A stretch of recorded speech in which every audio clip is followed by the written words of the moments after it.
गुजरात सरकार के मंत्री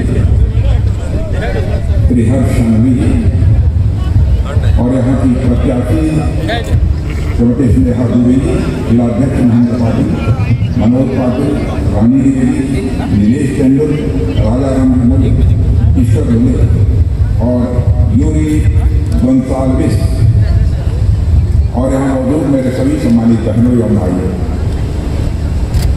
इस स्थान पर पहली बार किसी सार्वजनिक सभा को संबोधित करने के लिए आप सबके सामने खड़ा हुआ। देर हो गई क्योंकि यहाँ से फिर मुझे पूना में 2 सार्वजनिक सभाओं को संबोधित करना है। देर से आया हूं लेकिन पूरी तरह से मैं दुरुस्त हूं।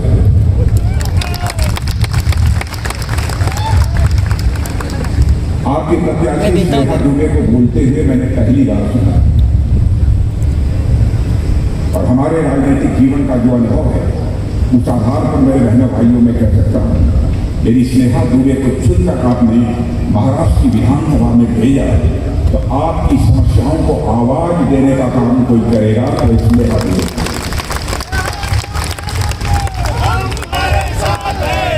आज यदि मैं आपसे कहने आया हूं तो यह कहने के लिए आया हूं कि अभी 5 महीने पहले सारे देश में लोकसभा के चुनाव हुए। लोकसभा के चुनाव में आपने देखा महाराष्ट्र, हरियाणा कुछ ऐसे राज्य थे जहां पर भारतीय जनता पार्टी को जो कामयाबी मिलनी चाहिए वह कामयाबी नहीं। जितना हम लोग सोचते समर्थन दिया लोगों ने, लेकिन जितना हम सोचते वैसा परिणाम हमको नहीं मिला।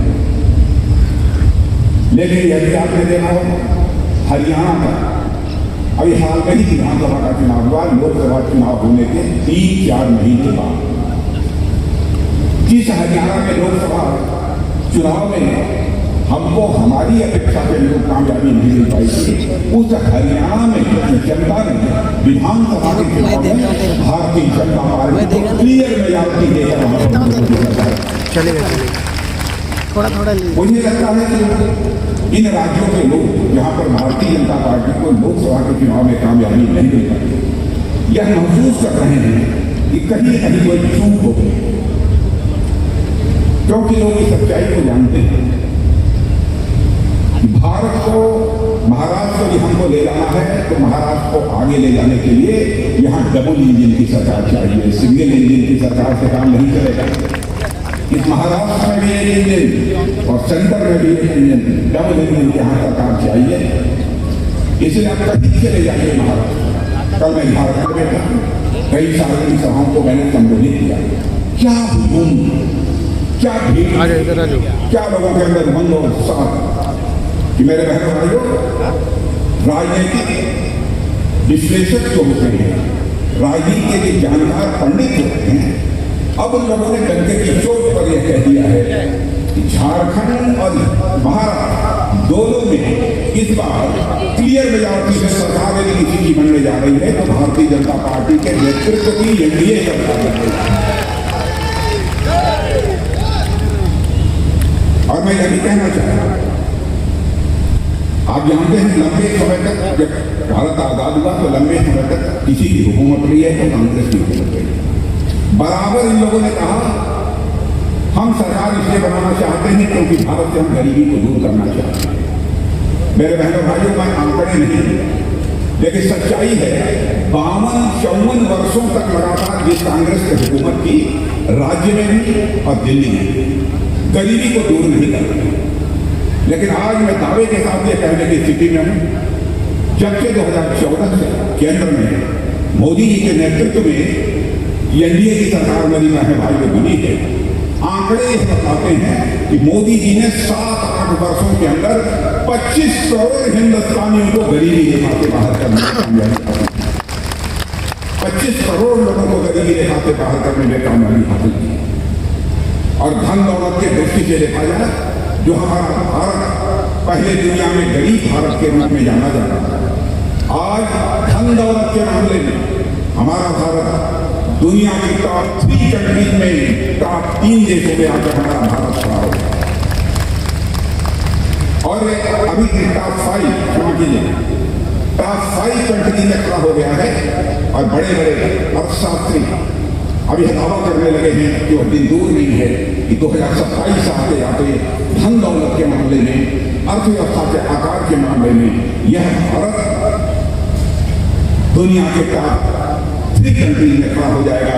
यानी एक अमेरिका होगा, दूसरा चीन होगा, तो दुनिया में तीसरा देश होगा तो हमारा और आपका देश ये भारत होगा। मेरे रहने वाले भारत होगा।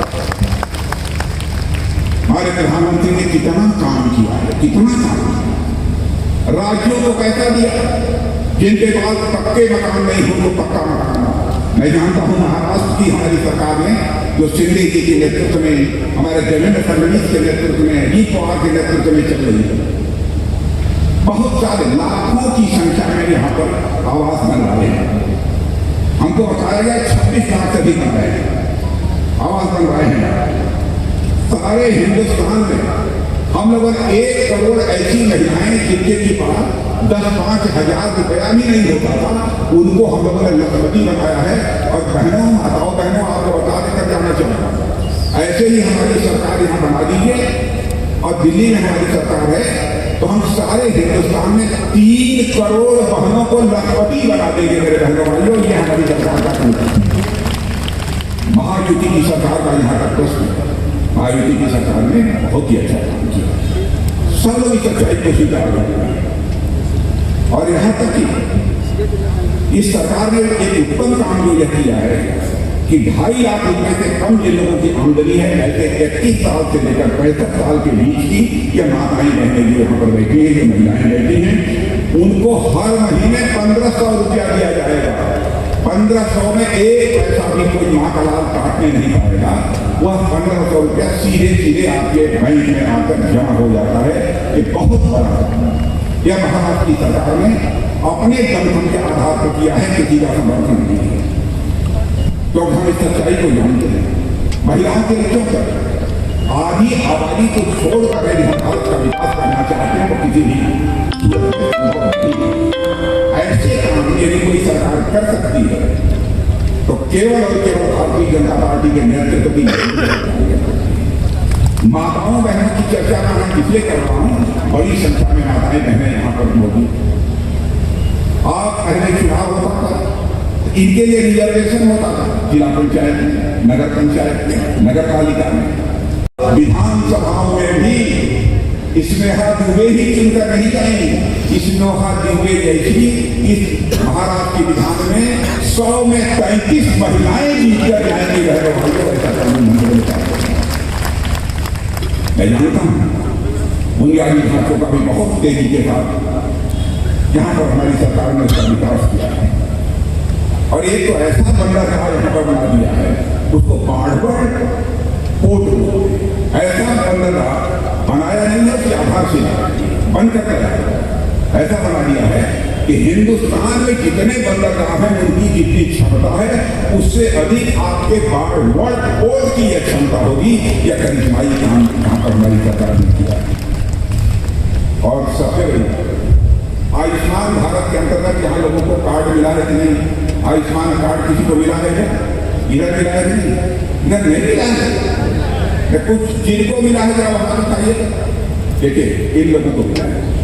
इसका है आपका यह काम होगा, आपको चुनाव में सब लोग दिखा देंगे। इनको यह वचन दे दीजिए, इनका आयुष्मान कार्ड इन गरीब माताओं बहनों का निश्चित रूप से बन जाए।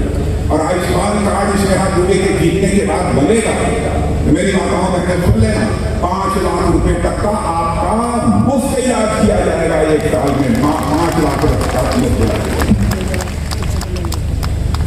हमारे प्रधानमंत्री ने एक बहुत बड़ा काम और किया है, जिनकी उम्र 70 साल के ऊपर हो गई, चाहे किसी जाति किया, किसी भी वजह, किसी भी पद किया, 5 लाख रुपए तक का उनका मुफ्त इलाज किया जाए। उनकी आमदनी क्या है, कम है, ठीक है, यह नहीं देखा, लेकिन उनका इलाज होगा, यह भी हमारी सरकार ने किया। अब जानते हैं इस मराठा भूमि का कितना बड़ा सम्मान किया है महाराष्ट्र की भूमि का, महाराष्ट्र की विरासत, महाराष्ट्र की भाषा हमारे प्रधानमंत्री ने कि मराठी भाषा को अभिजात भाषा का दर्जा देने का काम आजाद भारत में पहली बार किसी ने किया है, हमारे प्रधानमंत्री मोदी ने किया है। और इतना ही नहीं, आजकल देखा होगा अपने कांग्रेस के नेता है राहुल गांधी एक लाल किताब लेकर घूमते हैं, कहते हैं भारत का संविधान, और कहते हैं भारत का संविधान इसको एनडीए की सरकार बर्बाद करती है और सबको विश्वास दिलाते हैं कि हम जातिगत जनगणना करेंगे जातियों के आधार पर और उनको फिर हमारे खिलाफ हर जाति। भाइयों आपको जानकारी है कि नहीं है मैं नहीं जानता हूं, इस देश में एक बार जनगणना हुई थी जिसमें कि लाखों जातियां हैं, लाखों उपजातियां हैं, लाखों गोत्र हैं। जब गणना करने वाले लोगों ने देखा, इस सरकार ने देखा इस चीज को, तो सरकार ने कहा अब इसको जारी न करें। मैं एक बात कहना चाहता हूं, ध्यान से सुनिए, कांग्रेस के लोगों से पूछिए, राहुल गांधी जी से पूछिए, आप हमको इतना बताओ, यदि आप अनुसूचित वर्ग, जनजाति, अनुसूचित जनजाति, पिछड़े वर्ग में आप यदि जनगणना कराओगे तो किस किस जाति को कितना कितना आरक्षण दोगे, इसका तुम खुलासा कर दोगे तो तुम्हारे पक्ष में वोट करने के लिए है ना भाइयों? नहीं, ये आपको धोखा दे रहे हैं, आपको ये छड़ने की कोशिश कर रहे हैं। ये तो क्या करें? बाबा साहब भीमराव अम्बेडकर जिन्होंने संविधान की रचना की, उस बाबा साहब अम्बेडकर के खिलाफ भी इसी मुंबई जब वह चुनाव लड़ रहे हैं, कांग्रेस के लोगों ने करने के खिलाफ किया और उनको हरवा दिया। आधुनिक भारत के निर्माता थे बाबा साहब भीमराव अम्बेडकर, उनकी इज्जत नहीं की जो संविधान की रचना जिन्होंने की थी। संविधान को एक स्वरूप दिया था, सजाया था, संवारा। आज सभी जातियों को आरक्षण देने की बात कर रहे हैं, धोखा दिया जा रहा है, आपसे झूठ बोला जा रहा है। बाबा साहब भीमराव अम्बेडकर गरीब मां की कोख से पैदा हुए थे। चाहिए था कांग्रेस को 52 वर्षों तक आपने हुकूमत की, बाबा साहब भीमराव अम्बेडकर को आप भारत रत्न की उपाधि दे देते, भारत रत्न के सम्मान से नवाजते, लेकिन कांग्रेस ने नहीं किया। पहली बार ये किसी ने किया है, हमारे प्रधानमंत्री मोदी जी ने बाबा साहब भीमराव अम्बेडकर को भारत रत्न की उपाधि से नवाजा। बाबा साहब जहां भी रहे, देश में रहे, विदेश में रहे, सारे तीर्थ स्थानों का निर्माण करा, सारे स्थानों का निर्माण कराकर हमने पंच तीर्थ के रूप में विकसित किया, पांच तीर्थ के रूप में विकसित किया। आज बाबा साहब भीमराव अम्बेडकर कहे किसी सरकार ने समर्थन किया, वो किसी सरकार ने काम किया है तो हमारी सरकार ने काम किया है। भारतीय जनता पार्टी के बारे में, एनडीए के बारे में मैं बता दूंगा आपको, हम जो कहते हैं यहां जो लोग बैठे, मैं प्रेस के दोस्तों से भी कहना चाहता हूं, आप 1951 का हमारा घोषणा पत्र उठाकर देख लीजिएगा, 2014 का देख लीजिएगा, 2019 का देख लीजिएगा, जो हमने कहा उसको हमने किया। हमारे कथनी और करनी, हमारे कहने और करने में कहीं भी अंतर नहीं। कांग्रेस ने जो कहा है उसको नहीं किया। और मैं कहता हूं एक बात भी निकल जाएगी तो मैं जनता के सामने, देशवासियों के सामने शीश झुकाकर क्षमा मांगने के लिए मेरे बहन भाइयों में है। इसलिए आज मैं कह रहा हूं, हम जो कहेंगे वो करेंगे निश्चित रूप से। हम लोगों ने क्या कहा, जम्मू कश्मीर की धारा 370 समाप्त करेंगे, डंके की चोट पर किसी की परवाह नहीं की, धारा 370 को समाप्त करेंगे। कैसे ये हो सकता? एक देश दो प्रधान, दो विधान, दो निशान, कैसे चले? कोई हिम्मत नहीं कर सकता। हिम्मत यदि किसी ने किया है तो हमारी सरकार ने किया है। इसलिए मैं आप सबसे अपील करने लगा, आप सभी का समर्थन महायुति महायुति का पूरा समर्थन आपको यह मिलना चाहिए। महागाड़ी का जहां तक प्रश्न देखने रखना, महागाड़ी का देख लिया है, आपस में ही गुत्थम गुत्था है, आपस में ही कर रहे हैं। सरकार क्या चलाएंगे, देश को क्या चलाएंगे, ये खुद ही लगे। इसलिए मैं आपसे कहने आया हूँ, ये चाहते हैं कि मुंबई मिल जाए, महाराष्ट्र मिल जाए, यह उनके लिए एटीएम मशीन के समान होगा। मेरे बहनों भाइयों, इस मुंबई महाराष्ट्र को महागाड़ी के लिए एटीएम मत बनने देना, यह मैं आपसे अपील करना चाहता हूं। मत बनने देना। महाराष्ट्र का विकास यदि कोई कर सकता है, केवल भारतीय जनता पार्टी और एनडीए ही कर सकती है, महायुति ही कर सकती है। महायुति के अलावा कोई नहीं कर सकता। देखा नहीं हम लोग एनडीए कैसे कर रहे हैं। देश की प्रतिष्ठा बढ़ी है, भारत की प्रतिष्ठा सारी दुनिया में देश की बढ़ी है। सारी दुनिया में हम लोग की प्रतिष्ठा बढ़ी है। पहले भारत दुनिया के मंचों पर कुछ बोलता था तो भारत की बात लोग गंभीरता पूर्वक नहीं सुनते थे। कहते थे भारत गरीब देश है, कमजोर देश है, हमारी बात नहीं सुनते। आज भारत दुनिया के मंचों, अंतर्राष्ट्रीय मंचों पर बोलता है। सारी दुनिया कान खोल कर सुनती है कि भारत बोल क्या रहा है। यह भारत की हैसियत सारी दुनिया में। धन दौलत के मामले में तो मैंने बताया क्या स्थिति भारत की हो गई। और आपको ध्यान कर आश्चर्य होगा, यहाँ हिंदू मुसलमान की बात करती है भाई, हम जात की बात कर मजाक के आधार पर राजनीति नहीं करना चाहते। हम इंसाफ और इंसानियत के आधार पर राजनीति करना चाहते। ये लोग समाज को बांट कर राजनीति करना चाहते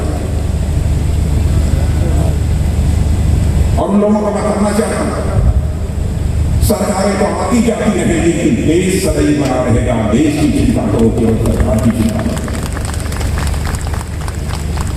लेकिन इन्हें चाहिए कि भी हमारी सरकार नहीं। आपको आश्चर्य होगा, आज तक किसी प्रधानमंत्री को दुनिया में सम्मान नहीं मिला जो हमारे प्रधानमंत्री। मुस्लिम देशों में, दुनिया के बड़े बड़े मुस्लिम देशों में किसी देश के प्रधानमंत्री को सर्वोच्च सम्मान देकर नवाजने का काम किया है भारत के प्रधानमंत्री मोदी जी। सर्वोच्च सम्मान देकर। इसलिए मेरे बहन भाइयों में आज तक कहने आ रहा हूं कि आप सबका पूरा समर्थन प्राप्त होना चाहिए। और इन लोगों ने 2100 रुपया को खाते में जा ही रहा होगा, लगभग 25,200। किसानों का ऋण माफ करेंगे, सम्मान राशि को 12,000 से बढ़ाकर 15,000 करेंगे। 12,000 से बढ़ाकर 15,000। वृद्धावस्था पेंशन हमारी प्रीतम माताएं बहनें सुन ले, बुजुर्ग सुन ले, उनका जो अभी तक पेंशन 1,500 था उसको बढ़ाकर 2100 रुपया कर दिया है। 1,500 से बढ़ाकर 21,000। 10 लाख विद्यार्थियों को 10,000 मासिक समर्थन और आंगनबाड़ी और आशा सेवकों को मिलेगा 15,000 रुपये मासिक मानदेय और बीमा। अब यह सब सारी चीज ये लोग बता देंगे क्योंकि मुझे पुणे की 2 सार्वजनिक सभाओं को संबोधित करना है, इसलिए मुझे वहां जाना पड़ेगा। इसलिए बहनों भाइयों यही पर आप सबको अपनी बात समाप्त करते हैं। और मैं ये कहना चाहूँगा इसलिए हाथ डूबे वो भारी मतों से जिताकर आप महाराष्ट्र की विधानसभा में। और मैं कह सकता हूँ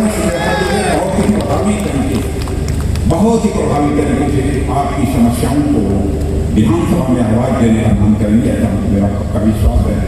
और आप लोगों को जानकारी नहीं होगी, हर्ष सिंघवी जी आएंगे। ये हमारे हर्ष सिंघवी जी हैं। ये हर्ष सिंघवी जी गुजरात के मुख्यमंत्री, नौजवान आदमी, नौजवान आदमी। और मैं बता दूं आपको इतना बढ़िया गुजरात में काम किया है, हर सिंघवी को भी नहीं मालूम होगा। उनके काम की चर्चा सारे हिंदुस्तान में। और आज मैं आपसे कह जा रहा हूँ, हर सिंघवी जो आज स्नेहा दुबे के मंच पर यहाँ मौजूद है वह देश का भविष्य है। मेरे बहनों भाइयों, देश का भविष्य आप सबका सौभाग्य है कि आप सबके बीच यहाँ पर उपस्थित हैं। आप सबको बहुत बहुत धन्यवाद। धन्यवाद आपकी संबोधन से